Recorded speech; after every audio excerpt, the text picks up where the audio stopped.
Assalamualaikum warahmatullahi wabarakatuh. Kami dari kelompok 11 ingin menyajikan presentasi dengan tema pilihan konsep akhlak dan pendidikan karakter dalam Islam. Anggota dari kelompok 11 antara lain Lebda, yaitu saya, Muhammad Rafi Zufar, Krishna, dan Arvin. Untuk daftar isi dari presentasi ini ada 4, yaitu pengertian yang akan dibaca oleh Krishna, dasar-dasar akhlak dan pendidikan karakter dalam Islam yang akan saya baca, ruang lingkup akhlak dan pendidikan karakter yang dibaca oleh Arvin, dan pola pengembangan akhlak dan pendidikan karakter yang akan dibaca oleh Muhammad Rafi Zufar. Akhlak berasal dari kata khuluq yang berarti tabiat, perangai, atau kebiasaan. Dalam Islam, akhlak merujuk pada sikap dan perilaku yang mencerminkan ajaran Islam. Kata akhlak diartikan sebagai suatu tingkah laku, tetapi tingkah laku tersebut harus dilakukan secara berulang-ulang, tidak cukup hanya sekali melakukan perbuatan baik, atau hanya sewaktu-waktu saja. Seseorang dapat dikatakan berakhlak jika timbul dengan sendirinya, didorong oleh motivasi dari dalam diri, dan dilakukan tanpa banyak pertimbangan pemikiran, apalagi pertimbangan yang sering diulang-ulang sehingga terkesan sebagai keterpaksaan untuk berbuat. Apabila perbuatan tersebut dilakukan dengan terpaksa, bukanlah pencerminan dari akhlak. Dalam Islam, akhlak tidak hanya terbatas pada hubungan manusia dengan sesama, tetapi juga mencakup hubungan dengan Allah, diri sendiri, dan alam sekitar. Akhlak yang baik mencerminkan pemahaman tentang kewajiban dan tanggung jawab terhadap segala sesuatu yang ada di sekeliling kita, termasuk terhadap diri sendiri dan lingkungan alam. Pendidikan karakter adalah usaha untuk membentuk kepribadian seseorang agar memiliki nilai moral dan etika yang baik. Tujuan pendidikan karakter adalah untuk membentuk penyempurnaan diri individu secara terus-menerus dan melatih kemampuan diri demi menuju ke arah hidup yang lebih baik. Pendidikan karakter berperan penting dalam membentuk kecerdasan emosional karena ia menawarkan pelajaran moral dan nilai-nilai yang membimbing individu dalam menghadapi tantangan emosional dan sosial.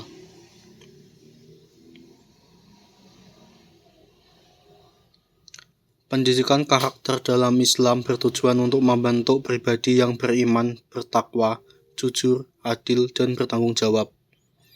Tujuan ini mencakup pengembangan akhlak mulia, mendekatkan diri kepada Allah SWT, dan menciptakan individu yang berakhlak baik, serta mampu memberikan kontribusi positif terhadap masyarakat. Dasar-dasar akhlak adalah landasan atau pijakan utama yang menjadi sumber nilai dan pedoman dalam menentukan baik buruknya perilaku seseorang menurut ajaran Islam. Dalam presentasi ini, saya akan membahas Al-Quran dan hadis. Al-Quran sendiri adalah kitab suci yang diturunkan kepada Rasulullah SAW yang salah satunya berisi panduan terkait akhlak. Dalam surat Al-A'raf diperintahkan untuk bersikap lemah lembut terhadap sesama dan berpaling dari orang-orang yang bodoh. Yang kedua, ada surat Al-Isra yang memerintahkan untuk berbuat baik kepada orang tua, mulai dari perlakuan, perkataan, dan kasih sayang. Lalu selanjutnya dari hadis. Hadis sendiri adalah segala sesuatu yang bersumber dari Nabi Muhammad SAW, baik berupa ucapan, perbuatan, persetujuan, maupun sifat-sifat beliau, yang dijadikan sebagai pedoman hidup bagi umat Islam setelah Al-Quran. Dalam 4 hadis yang ditampilkan menunjukkan sebagaimana pentingnya sebuah akhlak bagi seorang muslim. Ruang lingkup akhlak dan pendidikan dalam Islam. Akhlak adalah sikap dan perilaku yang muncul dari hati dan tercermin dalam tindakan sehari-hari. Akhlak yang baik mencerminkan keimanan seseorang dan mendekatkannya kepada Allah Subhanahu wa Ta'ala. Sementara akhlak yang buruk dapat merendahkan martabat diri di hadapan Allah maupun sesama manusia. Dalam ajaran Islam, akhlak dibagi ke dalam beberapa bagian utama, yaitu akhlak kepada Allah Subhanahu wa Ta'ala, kepada diri sendiri, kepada sesama manusia, dan kepada alam serta lingkungan sekitar. Pertama, akhlak kepada Allah Subhanahu wa Ta'ala adalah sikap seorang hamba terhadap Tuhannya. Ini merupakan bentuk kesadaran bahwa seluruh hidup kita berada dalam kekuasaan Allah. Contoh akhlak kepada Allah antara lain adalah beribadah dengan ikhlas, karena Allah adalah tujuan utama hidup kita. Selain itu, kita juga harus bersyukur atas segala nikmat yang diberikan, sekecil apapun itu. Tawakal atau berserah diri setelah berusaha juga termasuk bagian dari akhlak kepada Allah. Tak kalah penting, kita perlu memiliki rasa takut terhadap siksa Allah, namun tetap penuh harap akan rahmat dan ampunannya. Dengan menjaga akhlak ini, hidup kita akan terasa lebih tenang, terarah, dan penuh makna. Kedua, akhlak kepada diri sendiri adalah bagaimana kita memperlakukan tubuh, pikiran, dan jiwa kita dengan baik. Islam mengajarkan bahwa diri kita adalah amanah dari Allah yang harus dijaga. Beberapa contoh akhlak kepada diri sendiri meliputi menjaga kebersihan, karena kebersihan adalah sebagian dari iman. Menjaga kesehatan agar kita bisa beribadah dan beraktivitas dengan baik, serta menjaga waktu agar tidak terbuang untuk hal yang sia-sia.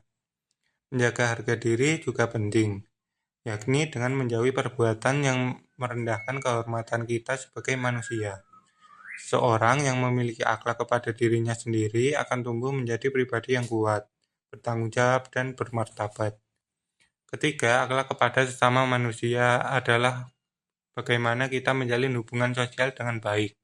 Ini mencakup sikap kepada keluarga, teman, dan masyarakat luas.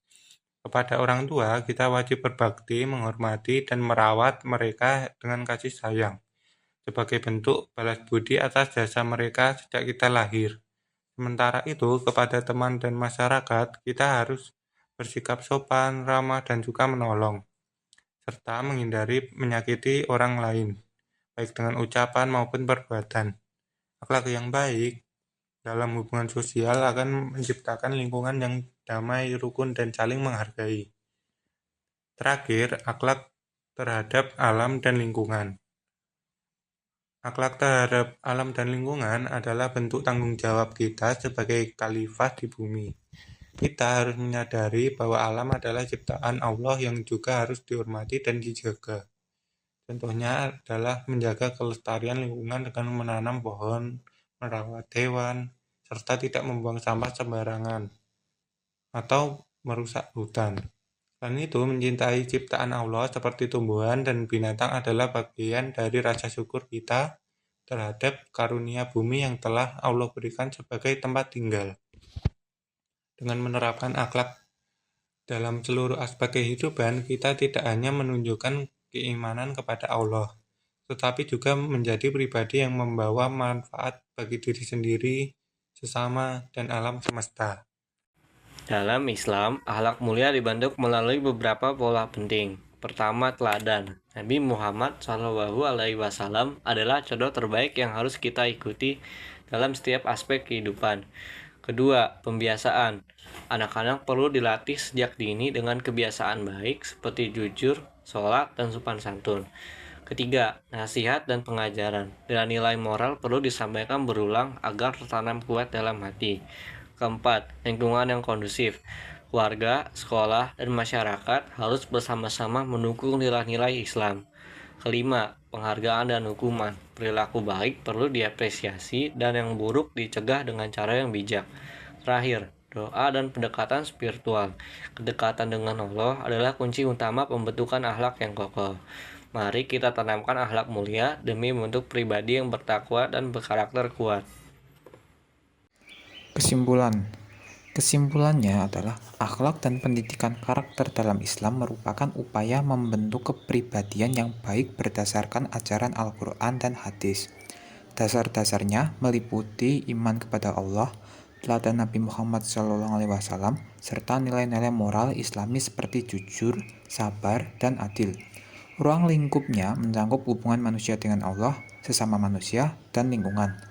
Pola pengembangannya dilakukan melalui pembiasaan, keteladanan, nasihat, dan pendidikan yang berkesinambungan dalam keluarga, sekolah, dan masyarakat. Sekian presentasi dari kami. Kalau ada salah kata, salah pengucapan maupun informasi yang kurang, mohon maaf. Wassalamualaikum warahmatullahi wabarakatuh.